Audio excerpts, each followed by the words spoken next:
je proclame solennellement l'indépendance de la République gabonaise. Dans l'enceinte de la maison du père de l'indépendance dans laquelle vit encore quelques membres de sa famille.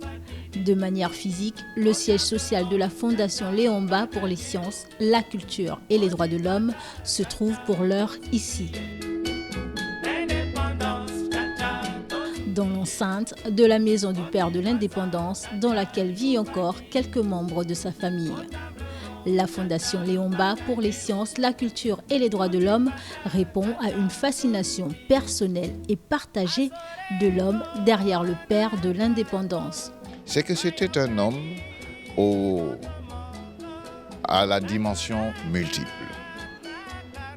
Il faut quand même imaginer que dans ces années, Léon Mba est né derrière l'endroit d'où je vous parle, en février 1902.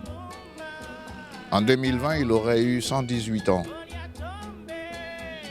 Il est mort à 67 ans, à 65 ans. Mais à 65 ans, il a pu s'intégrer dans le combat que les populations des anciens territoires de l'Afrique équatoriale française et particulièrement du territoire du Gabon avaient mené pour que le Gabon fût indépendant. Et ça fait 60 ans que le Gabon l'est. Léon Mba était un homme dont plusieurs disciplines scientifiques pourraient se saisir, tant au plan des sciences humaines et même au plan des autres questions un peu plus sensibles telles que la religion, etc. Parce que c'était un homme, j'allais dire, global.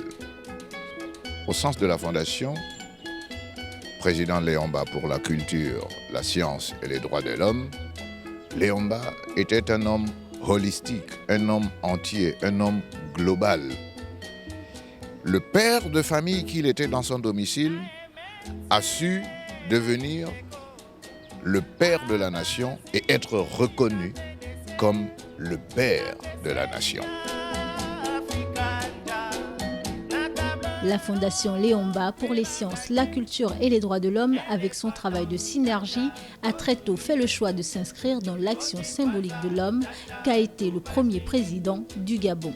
Au-delà de la stricte préservation, c'est-à-dire de la mise en mémoire, de la mise en archive, il y a aussi faire connaître. Parce que de la même manière que d'une manière générale, l'histoire nationale n'est pas connue, les grands personnages de l'histoire du Gabon ne sont pas suffisamment connus.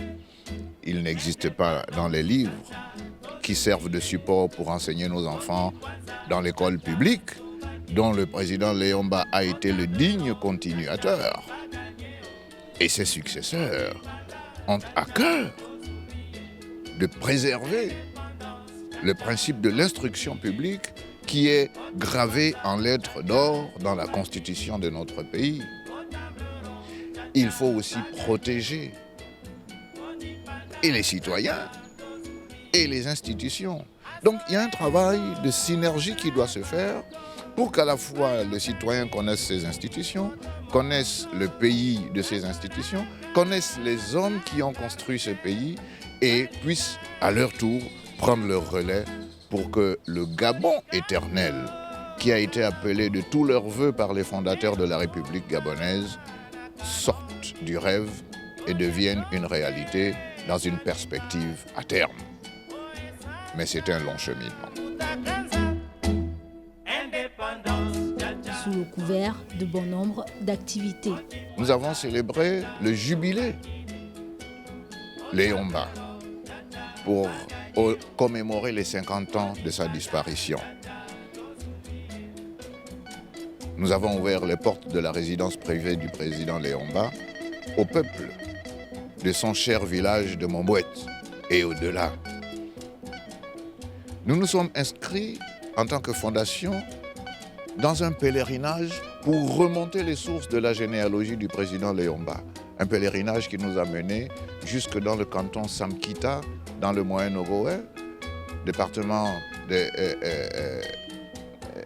dans le département de Ndjolé, et dans le village où est née la mère de Léomba, Louise Bendom-Bango, de tribu Essivui, dans le village Bilanten.